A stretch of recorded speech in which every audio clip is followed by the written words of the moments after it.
Ndalo së menduar i tepër, nuk është më thjesht një zakon i keq, është një burg i padukshëm që të mban peng në vetminë e mendjes tënde. Ti mendon dhe mendon dhe mendon, dhe çdo mendim që nis si një pyetje e thjeshtë, përfundon si një zinxhir pafund frikërash, dyshimesh, analizash që të lodhin, të trullosin, të paralizojnë. Mendon për atë që ndodhi dje, për atë që do ndodh nesër, për fjalën që nuk the, për mesazhin që nuk të kthyen, për shikimin që të bëri të ndihesh pak më pak. Se sa vlen për një detaj të vogël që në mendjen tënde është bërë mal, por në fund të ditës ti nuk je më as aty ku ishe dje. As ku do jesh nesër, je në një realitet paralel që ekziston vetëm në mendjen tënde dhe nuk të lë të jesh i lirë. Kur mendon tepër, nuk po parandalon problemet, po i krijon ato. Ti fillon të mos besosh askënd, fillon të mos i besosh as vetes. Çdo zgjedhje kthehet në një betejë morale, çdo ndjenjë analizohet derisa të humbas shijen, çdo moment i bukur sabotohet nga pyetja: a do zgjas?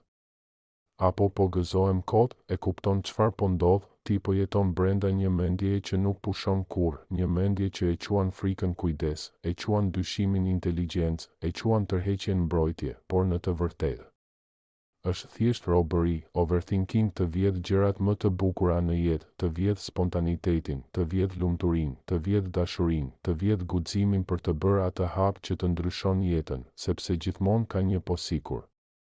Një po nëse gaboj, një po sikur të mos më duan, një po sikur të më lëndojnë, por a je gjallë për të menduar apo për të jetuar, a je këtu për të analizuar çdo ndjesi? Apo për ta ndjer atë, a e kupton që jeta nuk premton për sosmëri, ajo premton rrezik. Premton papritur. Premton rrëmuj, por brenda kësaj rrëmuje ka bukuri, ka mësime, ka dashuri, ka shpërblime që vetëm ata që guxojnë i marrin. Ja çfarë ndodh kur ndalon së menduar i tepër, ti fillon të besosh instinkteve të tua. Nuk ke më nevojë për miratimin e të gjithëve, nuk ndalesh më për çdo gjë të vogël, vepron, jeton, liron veten, stop overthinking. Sepse gabimet janë të natyrshme, dështimet janë të përkohshme, refuzimet nuk të përcaktojnë, jo çdo përgjigje duhet ta kesh tani, dhe jo çdo gjë që shkon keq do të thot fund. Njerëzit e mëdhenj nuk janë ata që se kanë njohur frikën, janë ata që e ndjen frikën, por vepruan gjithsesi. Ata nuk humbën kohë duke analizuar çdo pasojë, ata e dinin që jeta është më shumë rrezik se sa siguri. Ndaj, mos mendoni tepër për atë që mund të jetë, fillo të bësh atë që duhet të jetë. Mjaft e mbajte veten peng me skenare që nuk ekzistojnë, mjaft ja mohove vetes të drejtën për të ndjer, për të jetuar, për të dashuruar.